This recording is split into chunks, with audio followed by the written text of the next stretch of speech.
اللہ جل یا امام زمان، اللہ جل یا امام۔ ناظرین، سیدان جب نقوی پروگرام ضروری کیمرے کے حاضر خدمت ناظرین تمام دنیا سے، علماء سے، مومنین مومنات سے انٹرویوز لے رہے ہیں۔ آپ کے شکر گزار ہیں، آپ ہمارا ساتھ دے رہے ہیں۔ اس پروگرام کا مقصد یہ ہے کہ ہم خود جاگیں اور دوسروں کو جگائیں۔ میڈیا کے ذریعے ہم یہ کام بہت تیزی سے کر سکتے ہیں۔ وقت کی ضرورت ہے، وقت بہت تیزی سے گزر رہا ہے، ہمیں جاگنے کا وقت ہے، ہمیں جاگ جانا چاہیے۔ ہمیں اپنے وقت کے امام کو اب انتظار نہیں کرانا چاہیے۔ مولا کائنات علی بن ابی طالب علیہ السلام نے فرمایا کہ دولت اپنے ساتھی کو دنیا میں بلندی اور آخرت میں پستی دیتی ہے۔ امام کے قول کتنا زبردست ہے اور کتنی حقیقت ہے کہ ایسا دنیا میں کس طرح سے جو لوگ دولت مند ہیں وہ کس طرح سے دنیا میں غرق تھے اور غرق ہیں۔ ان کو صرف دنیا سے قرض ہے، وہ دنیا کی سمت ہیں، انہیں اللہ سے یا نماز روزے سے کوئی تعلق نہیں۔ انہیں بس اپنی دنیا جو ہے اسی میں عیش عشرت جو ان کے حاصل ہیں وہ اس میں اپنی زندگی کو گزار رہے ہیں۔ اگر ہم کس قدر احسان فراموش ہیں کہ جس خدا نے ہمیں پیدا کیا، جس نے ہمیں نعمتیں سے نوازا اور ہم ایک جانور کی طرح زندگی بسر کریں، اس خدا کو بھول جائیں، ہم کتنے بڑے ظالم ہیں جو خود پہ ظلم کر رہے ہیں۔ اور اسی دولت کی خاطر انسان نے اپنے آپ کو خدا بھی کہلوایا، اور فرعون اور نمرود اور شداد قرآن میں ذکر ہے، اور تب ہو بالا ہو گئے، اپنی جنت میں داخل نہ ہو سکے۔ کتنا غرور، کتنا تکبر۔ آج جو دنیا میں جتنی سائنس نے ترقی کی، اتنی بلندی پہ انسان ہوا میں اڑا تھا، اس نے سوچا کہ ساری دنیا کو فتح کر لوں، آسمان تک پہنچ جاؤں، مگر پستی میں گر گیا۔ اللہ نے ایک چھوٹے سے ہی وائرس سے ساری دنیا کو جام کر دیا اور پلٹا دیا کہ آخری موقع ہے، قیامت تصدیق ترین ہے، شیطان جو چاہ رہا ہے وہ نہیں کر سکتا۔ اللہ نے یہ دنیا شیطان کے لیے اور تباہی کے لیے نہیں، انسانیت کے لیے بنائی تھی۔ اللہ نے تمام دنیا کو بہترین موقع دیا کہ لوٹ آؤ۔ ایسے انسان جو کہ دنیا کی سمت ہیں، ان کی آخرت میں سوائے خالی دامن کے کچھ نہیں ہے۔ اگر ہم ابھی بھی وقت ہے، ہم لوٹ جائیں اپنے خدا کی سمت، تو یقیناً اللہ ہم کو معاف کرنے والا ہے۔ ہمارے وقت کے امام ہمارے منتظر۔ آئیے ناظرین اپنے مہمان کی طرف چلتے ہیں اور ان سے سوال کرتے ہیں۔ السلام علیکم، میرا آپ سے سوال ہے کہ غیبت کے اس دور پہ لبیک یا امام کہنا کافی ہے، عمل کردار ضروری نہیں، اس پہ روشنی ڈالیے۔ بسم اللہ الرحمن الرحیم۔ آپ کا یہ سوال بہت ہی بنیادی سوال ہے آج کے زمانے کے اعتبار سے، بلکہ یوں کہوں ہمیشہ ہر امام کے زمانے میں یہ سوال ہمارے سامنے ابھرتا ہوا دکھائی دیتا ہے، کیونکہ یقیناً اس بات میں کوئی شک و شبہ کی گنجائش نہیں ہے کہ فقط لبیک یا امام یا الاجل یا امام یہ کہنا یقیناً کافی نہیں ہے، جب تک کہ اس کے پیچھے ہماری معرفت نہ ہو، جب تک کہ یہ الفاظ جو ہماری زبان سے نکل رہے ہیں ان کا تعلق ہمارے قلب سے پیدا نہ ہو۔ اور جب یہ ہمارے زبان سے اس وقت کے جب ہمارے قلب سے ہوتے ہوئے ہماری زبان پر آئیں گے تو یقیناً اس کا اثر کچھ اور ہوگا۔ یہ جب ایسی کیفیت ہمارے اوپر طاری ہوگی تو یہ ہمارا خود بخود عمل، ہمارا عقیدہ وہ عقیدہ نہیں ہوگا کہ جو تاریخ کے اندر بہت سارے لوگ اپنے اپنے زمانے کے اماموں کے سامنے لبیک ضرور کہتے تھے، لیکن جب امام انہیں اپنی مدد کے لیے پکارتے تھے تو وہ امام سے دوری اختیار کرتے ہوئے دکھائی دیتے تھے، جس کی تاریخ میں بے شمار مثالیں ہیں۔ تو اس نعرے سے پہلے اپنی تربیت کی ضرورت ہے۔ اگر ہم اس تربیت کو صحیح انداز میں کر پائیں گے یا ہم نے کی ہوگی تو اس کے بعد جب یہ زبان پر ہمارے یہ کلمات آئیں گے تو یقیناً ان میں جو درد اس وقت دکھائی دے گا، جو اس کے اندر شدت عشق دکھائی دے گی، اس کا نتیجہ یہی ہوگا کہ اگر ہمارا امام ہمارے سامنے ہو اور وہ ہمیں بلا رہا ہو کسی بھی محاذ کے اوپر کسی بھی کام کے لیے، تو اگر ہماری تربیت ہوئی بھی ہوگی، اگر ہم نے اپنی تربیت کی ہوگی تو ہم اس امام کا جواب بھی دے سکیں گے، کیونکہ ابھی تو ہم پکار رہے ہیں، بہت آسان ہے، جب ہمارا امام ہم سے یہ کہے گا کہ آ جاؤ تو اس وقت ہم اس قابل ہوں کہ ہم اس کی بلانے پر لبیک کہتے ہوئے دکھائی دیں، اور یہ ممکن نہیں ہے مگر یہ کہ ہم اپنی تربیت کریں۔ بہت شکریہ، ہم آپ کے شکر گزار ہیں۔ آئیے ناظرین اگلے مہمان کی طرف چلتے ہیں۔ السلام علیکم، میرا آپ سے سوال ہے کہ غیبت کے اس دور پہ لبیک یا امام کہنا کافی ہے، عمل کردار ضروری نہیں، اس پہ روشنی ڈالیے۔ یہ ظاہر بنیادی سوال ہے کہ اللہ جل کہا جاتا ہے، امام زمانہ کے ظہور کی تاجیل کی دعا کی جاتی ہے۔ اللہ جل کے معنی جلدی، یعنی تاجیل ہو اور امام جلد سے جلد تشریف لائیں۔ تو دیکھیں، بات یہ ہے کہ اگر آپ کسی مہمان کو اپنے یہاں مدعو کریں اور آپ نے پہلے سے کوئی دعوت کا انتظام نہ کیا ہو، خدمت کا، مہمان نوازی کا کوئی اہتمام نہ کیا ہو، اور آپ مہمان کو اپنے یہاں بلا لیں، تو ظاہر ہے کہ یہ ایک غیر فطری بات بھی ہے اور ایک غیر اخلاقی عمل بھی ہے۔ امام کو بلانے کا مطلب یہ ہوتا ہے کہ آپ پہلے سے وہ تیاری رکھیں کہ جب آپ کا امام سے سامنا ہو تو کسی بھی طرح کی شرمندگی آپ اپنے لیے محسوس نہ کریں۔ تو اس کے لیے ضروری ہے کہ ہر وہ عمل جو امام کا پسندیدہ ہے یا جس سے امام خوش ہو سکتے ہیں، یقیناً محبت اور عشق کی علامت یہی ہے کہ جو محبوب ہے، جو معشوق ہے، اس کی ہر وہ بات کہ جو اس کو پسند ہو اس کو اپنایا جائے۔ تو امام زمانہ کی معرفت اور ان کی ہر ایسی بات کہ جس سے امام خوش ہوتے ہیں اپنے شیعوں سے، اپنے چاہنے والوں سے، اس پر عمل ہونا چاہیے۔ لیکن یہاں میں ایک بات کہوں گا کہ بنیادی بات ہے انتظار کرنا۔ مومن کی علامتوں میں جو علامتیں بیان ہوئی ہیں اس میں یہ ہے کہ مومن جو ہے وہ اپنے وقت کے امام کے ظہور کا انتظار کرے۔ تو قرآن میں بھی یہی ہے، فانتظروا انی معکم من المنتظرین، تم بھی انتظار کرو، ہم بھی انتظار کر رہے ہیں۔ ہمارا بنیادی مقصد جو ہے وہ انتظار امام ہے۔ نہ ہم ان کے ظہور کا کوئی وقت معین کر سکتے ہیں، نہ ہم یہ کہہ سکتے ہیں کہ امام فلاں سال میں تشریف لائیں گے یا آنے والے ہیں، یہ ہمارا عنوان نہیں ہے، اور ایسا کہنے والوں کو احادیث میں جو ہے وہ بہت سخت الفاظ میں یاد کیا گیا ہے۔ لہٰذا بنیادی مقصد یہ ہے کہ امام کے ظہور کا انتظار کیا جائے، اور جب امام تشریف لائیں تو وہ تمام اعمال آپ زیادہ سے زیادہ زیارت عاشورہ پڑھیں، زیارت جامعہ پڑھیں، اور پھر یہ کہ جو شرعی واجبات ہیں اس کی پابندی کریں، اور سب سے اہم افضل عمل یہ ہے کہ جو پیغام کربلا ہے، جو امام حسین کی عزاداری ہے، اور جو کربلا کا مقصد ہے، جو کربلا کا پیغام ہے، جو معصومین کا پیغام ہے، اس کو زیادہ سے زیادہ نشر کیا جائے، اس کو پھیلایا جائے، اور یقیناً یہی ایک ایسا عمل ہے کہ جو امام کی رضا کا باعث ہو سکتا ہے۔ اس کے ساتھ ساتھ مقدس مقامات کی زیارت ہے، امام حسین کی زیارت پہ جانا، یہ بھی امام زمانہ کی نصرت میں سے ایک نصرت ہے، اور کربلا، نجف، کاظمین، ان تمام زیارات پر جانا، علوم آل محمد کو حفظ کرنا، ان کو پہنچانا لوگوں تک، اور معرفت امام زیادہ سے زیادہ حاصل کرنے کی کوشش کرنا، اسی سے عمل میں نکھار پیدا ہوتا ہے، اسی سے اعمال جو ہے وہ بارگاہ خدا میں اور بارگاہ امام میں پسندیدہ ہوتے ہیں۔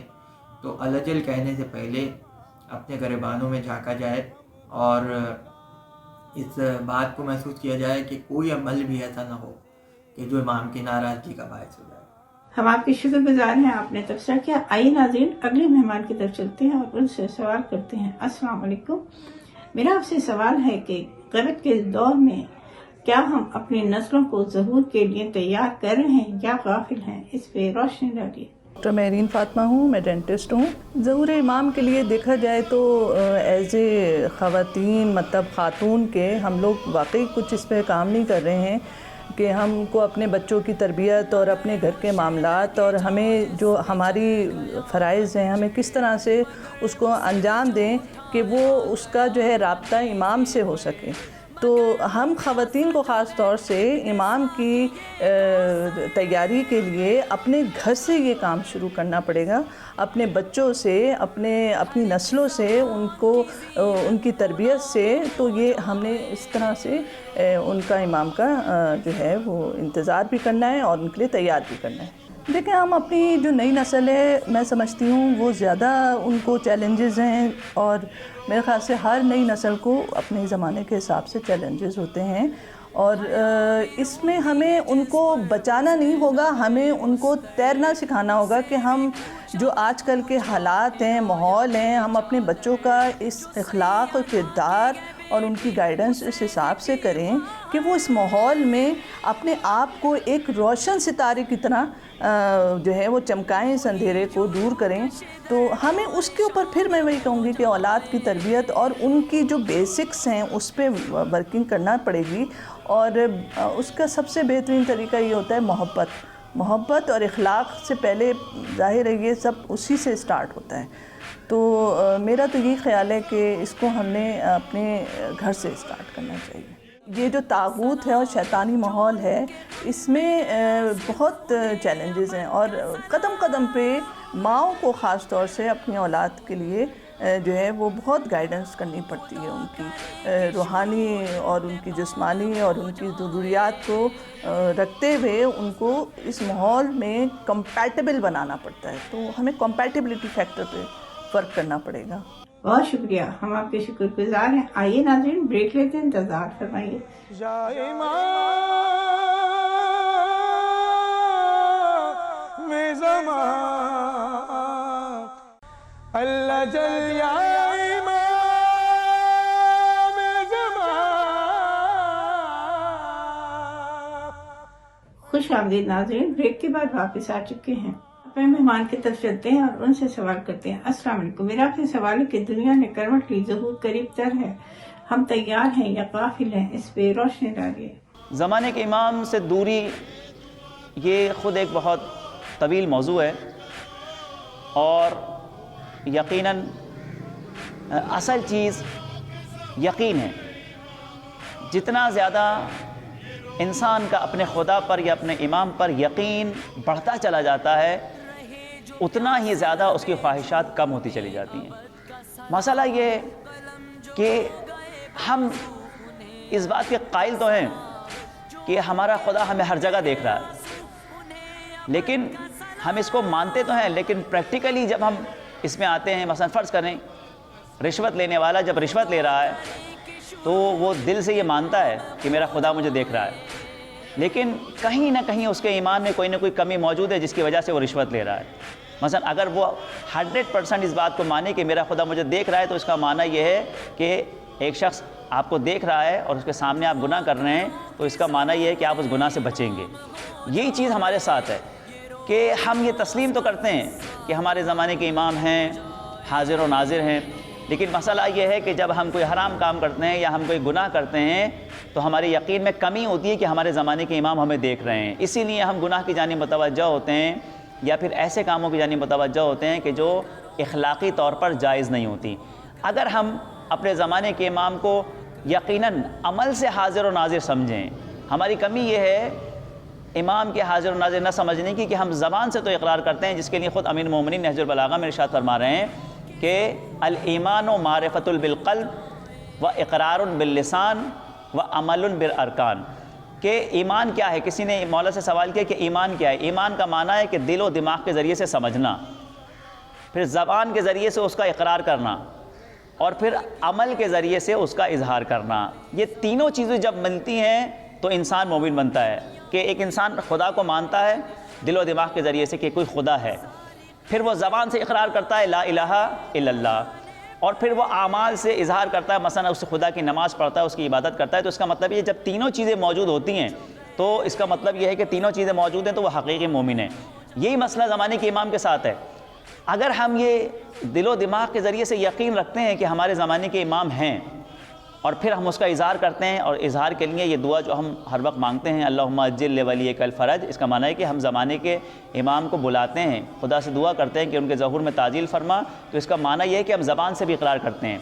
لیکن جب عملی منزل میں ہم آتے ہیں تو بہت سی ایسی چیزیں ہیں کہ جن کا ہم عمل کے ذریعے سے جب اقرار نہیں کرتے تو اس کا معنی یہ ہوتا ہے کہ ہم اپنے زمانے کے امام کو دل و دماغ کے ذریعے سے، زبان کے ذریعے سے تو حاضر و ناظر سمجھتے ہیں، لیکن عملی میدان میں ہم اپنے زمانے کے امام کو حاضر و ناظر نہیں سمجھتے۔ مثلا فرض کریں اگر کسی بیٹے کا باپ اس کے سامنے کھڑا ہو تو بچے کی کیفیت یہ ہوتی ہے کہ وہ اپنے باپ کے کھڑے ہونے کی وجہ سے، حاضر و ناظر ہونے کی وجہ سے کوئی غلط کام نہیں کرتا، گفتگو غلط نہیں کرتا، کسی پر ظلم نہیں کرتا۔ اسی طریقے سے اگر ہم یہ عملی طور سے سمجھ لیں کہ ہمارے زمانے کے امام ہمارے سامنے کھڑے ہیں، تو اس کا معنی یہ ہے کہ ہمارے قول اور فعل کے اندر کبھی تضاد نہیں ہوگا، اور ہم کبھی بھی کوئی ایسا عمل نہیں کریں گے کہ جس سے زمانے کے امام ناراض ہوں۔ السلام علیکم، میرا آپ سے سوال ہے کہ غیبت کے اس دور پہ لبیک یا امام کہنا کافی ہے، عمل کردار ضروری نہیں، اس پہ روشنی ڈالیے۔ بسم اللہ الرحمن الرحیم۔ قائم ٹی وی کا ایک یہ بڑا خوبصورت سلسلہ ہے کہ جو ظہور امام مہدی کے حوالے سے اہم سوال ہے، اور وہ عصر حاضر کے تمام مومنین کے لیے ایک دعوت اور تبلیغ کا باعث ہے۔ امام معصوم نے خود فرمایا ہے، ان کا قول ہے کہ تمہارا ایک گناہ میرے ظہور میں تاخیر کا باعث بنتا ہے۔ اب جو کائنات میں اس وقت ایک ہنگامہ برپا ہے، اور ایک جو مسائل، اور اس میں خصوصاً ہماری جو علی کے شیعہ جو ہیں ان کو جن مسائل کا سامنا ہے، اس کا ایک حل، اور پوری کائنات کا یقیناً کہ تمام پریشانیوں کا حل امام مہدی کے اس ظہور میں موجود ہے۔ اب جب امام نے خود یہ فرما دیا کہ تمہارا ایک گناہ میرے ظہور میں تاخیر کا باعث بنتا ہے، تو مومن کے لیے کیا پیغام؟ مومن کے لیے یہ پیغام ہے کہ وہ اپنی گناہ کی عادت کو روکے، وہ اپنے روزمرہ امور میں ان اعمال کو انجام نہ دے جو گناہ ہیں یا گناہ صغیرہ ہیں، جو کل کو گناہ کبیرہ بن جاتے ہیں۔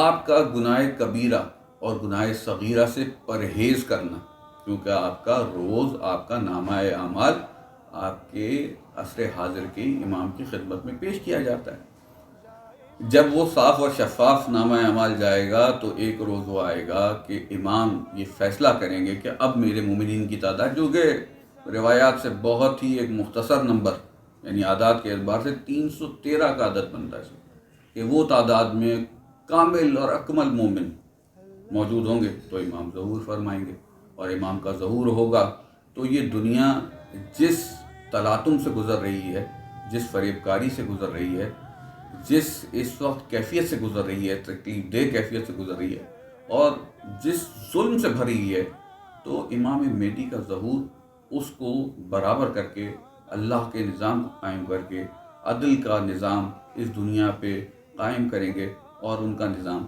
جو ہے وہ آپ کے لیے احسن اور ظاہر سی بات ہے کہ راحت کا سبب ہوگا، وہ اللہ کا نظام ہے۔ میں 3 اشعار آپ کی خدمت میں پیش کرتا ہوں، وہ ایک بالکل پیغام کی حتمی صورت ہے کہ جلوہ غیبت عیاں ہونے کو ہے، سارا عالم حق نشاں ہونے کو ہے، آنے والا ہے مسیل بوتراب، یہ زمین اب آسماں ہونے کو ہے، اور جان لیں یہ دعوے داران ولا، جان لیں یہ دعوے داران ولا، اب امتحان عاشقاں ہونے کو ہے۔ ناظرین، ہمارے پروگرام کا وقت ختم ہونے والا ہے۔ مولانا حسین علیہ السلام نے فرمایا کہ جس کا مددگار خدا کے علاوہ کوئی نہ ہو، خبردار اس پہ ظلم نہ کرنا امام کا حکم ہے۔ امام ظالمین کو روک رہے ہیں، اگر ظلم سے نہ رکے تو لعنت اللہ ہو جائے گے۔ اللہ کی لعنت ہے ظالمین پہ، اللہ جہنم کو بھر دے گا ظالمین کی، کوئی اللہ پکار نہیں سنے گا۔ اور اللہ نے قدم قدم پر قرآن میں انبیاء کے ذریعے، اماموں کے ذریعے بتایا کہ ظلم نہ کرنا، مگر یہ دنیا شیطان کی طرف چلتی چلی گئی، اور ظلم پہ پوری دنیا میں اس قدر ظلم ہے۔ یہ امام کے آنے کا وقت بالکل قریب ترین ہے۔ ظلم و ستم سے دنیا بھر چکی ہے، کیا گھر ہوں، کیا بازار ہوں، کیا دربار ہوں، دنیا میں ہر طرف ظلم، اور ظلم کے ساتھ ساتھ پھر ویڈیو بنا کے پوری دنیا میں دکھائی جاتی ہے کہ یہ ظلم ہو رہا ہے۔ ظلم کے خلاف کوئی آواز نہیں اٹھا رہا۔ ظلم دیکھتے ہیں جو کرتے ہوئے، جو ویڈیو بناتے ہیں، وہ بھی اس ظلم میں مکمل شریک ہوتے ہیں۔ اللہ تعالیٰ ان پر لعنت کرتا ہے، ہمارے امام لعنت کرتے ہیں، اور ان کی کوئی بخشش نہیں ہے۔ ہم کو اس وقت اللہ نے بہترین موقع دیا، اگر ہم نے اپنے دنیا اور آخرت کو بچانا ہے تو ظلم نہیں کرنا، اپنے وقت کو امام کو راضی کرنا ہے، نہ زبان سے ظلم کرنا ہے، نہ ہاتھ سے ظلم کرنا ہے، کسی طریقے سے کوئی ظلم نہیں کرنا، اپنے امام کو راضی کرنا ہے تو لوٹ جائیں، پلٹ جائیں۔ اگر اس وقت ہم نے ایسا کر لیا تو ہماری کامیابی ہے، ہماری بلندی ہے، ہمارے امام کی رضا ہے، امام ہم سے راضی ہوں گے. لیکن اگر ہم نے کہیں بھی ظلم کیا تو ہمارے لیے بدبختی ہے، ہمارے لیے اندھیرا ہے. ہم اپنے گھروں میں، اپنے باہر کہیں بھی ہم ظلم کریں، زبان سے، ہاتھ سے، لہجوں سے ظلم ہے. جس کا دل دکھایا ہے اس سے معافی مانگ لیں. دل دکھانا بہت بڑا گناہ کبیرہ ہے. اگر ہم نے ایسا کیا تو اللہ اور مولا ہم سے راضی نہیں، تو ہم کیسے سوچ سکتے ہیں کہ ہمیں اپنا دیدار کرا دیں، امام ہمارے ساتھ، ہم امام کے ساتھ شامل ہو جائیں. ایسا ہرگز نہیں ہے. تو آئیے ناظرین، امام کے راستے کے ان کانٹوں کو اٹھا لیں جو ہماری وجہ سے اس کی جگہ نیکی کے پھول رکھتے ہیں. یقیناً ہم جو ہے کامیاب ہو جائیں گے. فیڈ بیک دیجیے گا. اجازت دیجیے. خدا حافظ. فی امان اللہ. جنت. اللہ جل یا امام زمان، اللہ جل یا امام زمان، ہم گناہ گاروں سے راضی ہو جائیں یا امام.